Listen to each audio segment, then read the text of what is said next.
दुनिया का एक हिस्सा ऐसा है जहां जबरदस्त जंग छिड़ी हुई है। लेकिन क्या है वहां की जमीनी हकीकत? न्यूज़ 18 इंडिया पर तो आप देखते ही हैं, लेकिन उस जंग के हालात के बीच रिपोर्टिंग करना कितना मुश्किल होता है।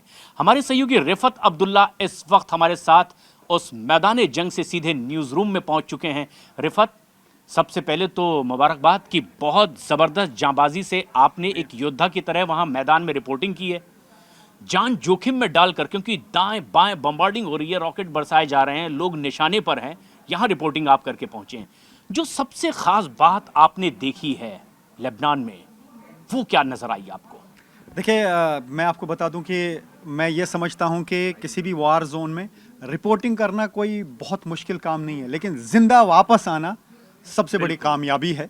और तब इंसान को मालूम नहीं होता है कि कहां से बमबारी होगी।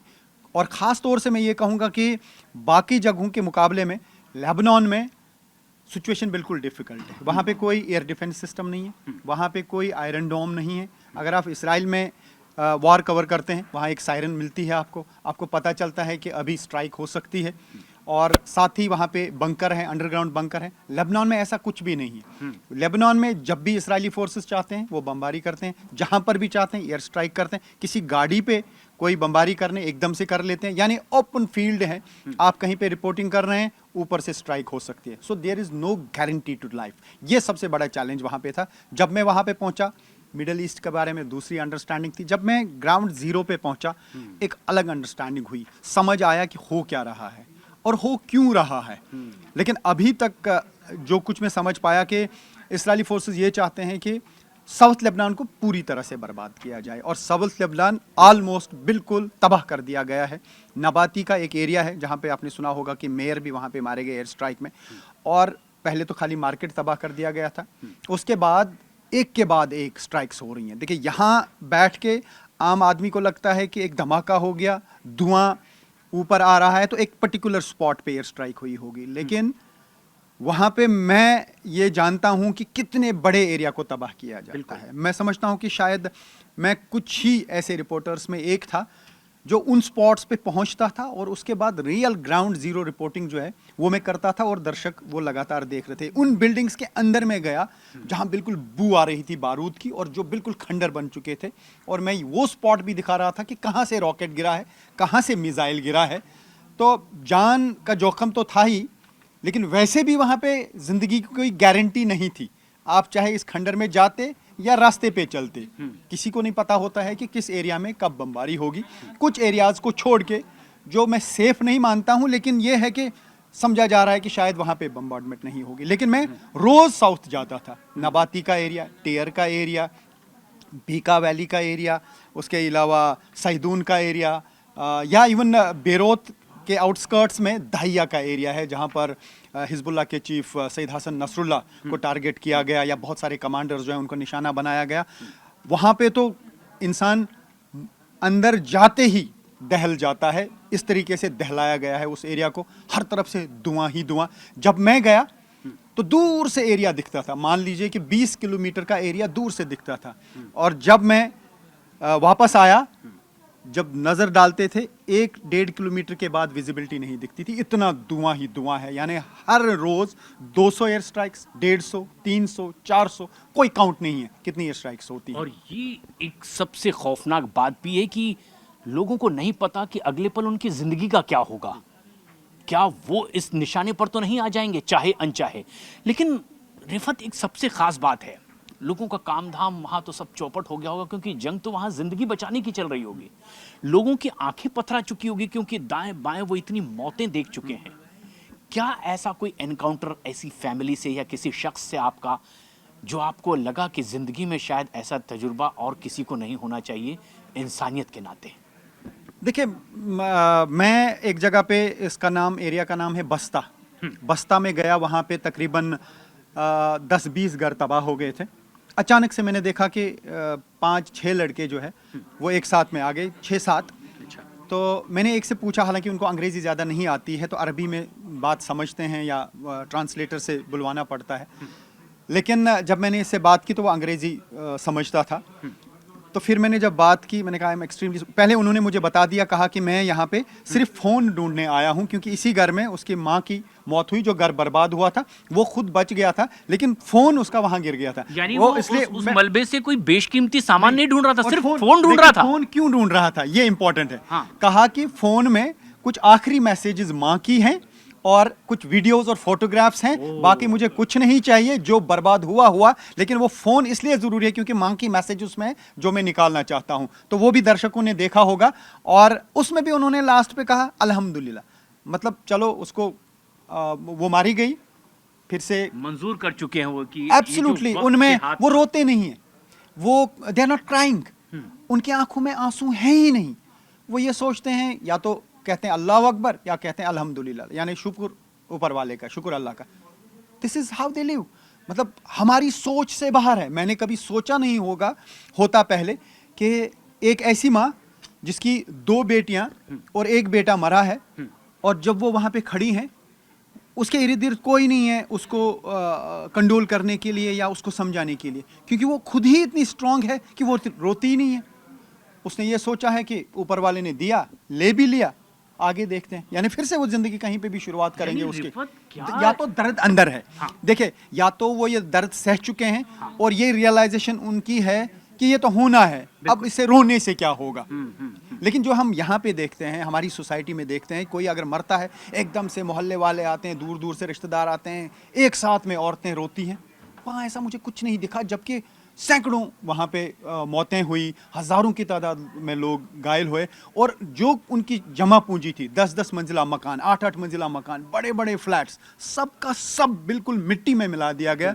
बट वो मुझे नहीं लगा कि वो ये सोचते हैं कि ये कोई नुकसान हुआ। यानी एक तरह से इतनी तबाही वो देख चुके हैं कि आंखें पथरा सी गई है, मानो दिल को उन्होंने पत्थर कर लिया होगा कि ये तो अब वक्त ने तय किया था, तो हम उसे देख रहे हैं, अब इस पर आंसू बहाकर क्या। लेकिन रिफत, जो एक और सबसे अहम बात है, आप उस मैदान जंग से निकल कर आए हैं, बम्बार्डिंग हो रही है, रॉकेट से हमले हो रहे हैं, लोगों की जानें जा रही है, लेकिन लोग पथराए से बैठे हुए हैं, जैसे वो बुत बन चुके हैं, रो नहीं रहे हैं।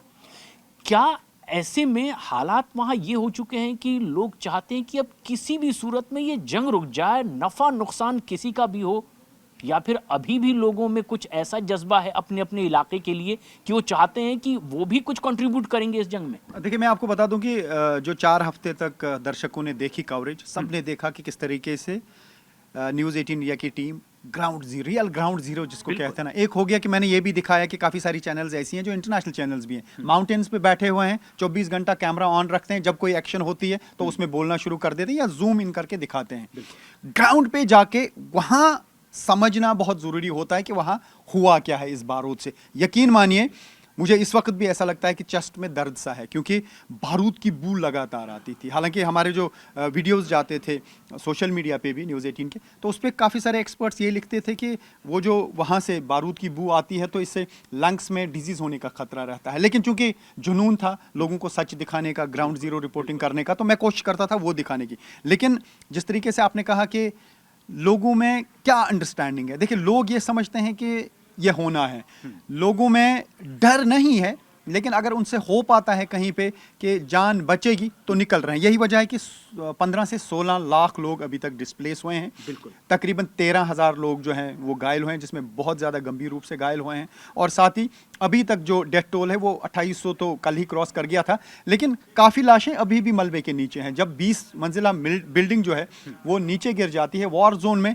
फिर उसको क्विकली रिमूव करना और उसके बाद पता लगा पाना कि कितनी बॉडीज़ नीचे हैं, डेथ टोल बहुत ज़्यादा हो सकता है। और साउथ लेबनान में मैं कल की बात करूंगा कि सिविल डिफेंस के जो लोग हैं वहाँ पे, जो ही कोई एयर स्ट्राइक होती है वो कोशिश करते हैं उस एरिया में जाने की, ताकि कोई अगर रेस्क्यू ऑपरेशन करना पड़े। कल उन्होंने साफ कर दिया, क्योंकि बम्बार्डमेंट रुक नहीं रही है तो वो बाल्बीक में अंदर जा ही नहीं सकते, साफ तौर से। उससे आप अंदाज़ा लगा सकते हैं, यानी जो अंदर मरा वो मरा, उसकी बॉडी को कोई नहीं निकाल सकता है, उसको जिंदा हालत में कोई नहीं निकाल सकता, क्योंकि रेस्क्यू ऑपरेशन चल ही नहीं पा रहा है। इस तरीके के हालात वहाँ पे हैं, और इसराइली फोर्सेस जहाँ मर्जी, जिस पॉइंट पे मर्जी, वहाँ पे बम्बार्डमेंट होती है, क्योंकि वहाँ पे एयर डिफेंस सिस्टम नहीं है। यानी जब वहाँ मिसाइल आएगा यहाँ का डिफेंस सिस्टम उसको रोकेगा नहीं।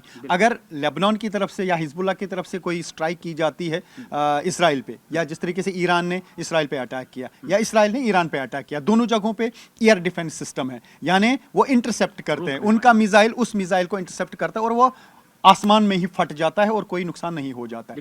यहाँ पे कोई ऐसी चीज नहीं है और 24 घंटे चप्पे चप्पे पे लेबनान के इजरायली ड्रोन घूमता है, मैपिंग होती है, पिक्चर्स ली जाती हैं, हर किसी की मूवमेंट, यानी कि कहाँ मैं जा रहा था ऊपर से वो मुझे देख रहे हैं, अगर वो मुझे टारगेट बनाना चाहते उसी टाइम बना सकते थे। इतनी टेक्नोलॉजी का इस्तेमाल इसराइल की तरफ से किया जा रहा है, जबकि यहाँ की तरफ से हिजबुल्लाह बॉर्डर एरियाज में लगातार रॉकेट्स या मिसाइल्स दाग रहे हैं। लेकिन ऐसा लगता है कि इसराइल को जो अंदाज़ा था कि हिजबुल्लाह को वो जल्द से जल्द जो है ख़त्म कर लेंगे या उनकी स्ट्रेंथ तबाह कर देंगे, ऐसा शायद देखता हुआ नज़र नहीं आ रहा है, क्योंकि ऐसा समझा जा रहा है कि 1 या 1.5 लाख मिसाइल्स और रॉकेट्स हिजबुल्लाह के पास हैं। और हालांकि इसराइली फोर्सेस का दावा है कि 80% ख़त्म हो गया, लेकिन जो अंडरस्टैंडिंग हिजबुल्लाह की है वो ये समझते हैं इट्स जस्ट 20 और 30% ऑफ द टोटल एम्यूनेशन। उसका मतलब कि और काफ़ी देर तक हिजबुल्लाह लड़ सकती है। और हिजबुल्लाह को ईरान का सपोर्ट डायरेक्टली भी है, इनडायरेक्टली भी है, तो हिजबुल्लाह के फेवर में लगातार वो बोल रहे हैं।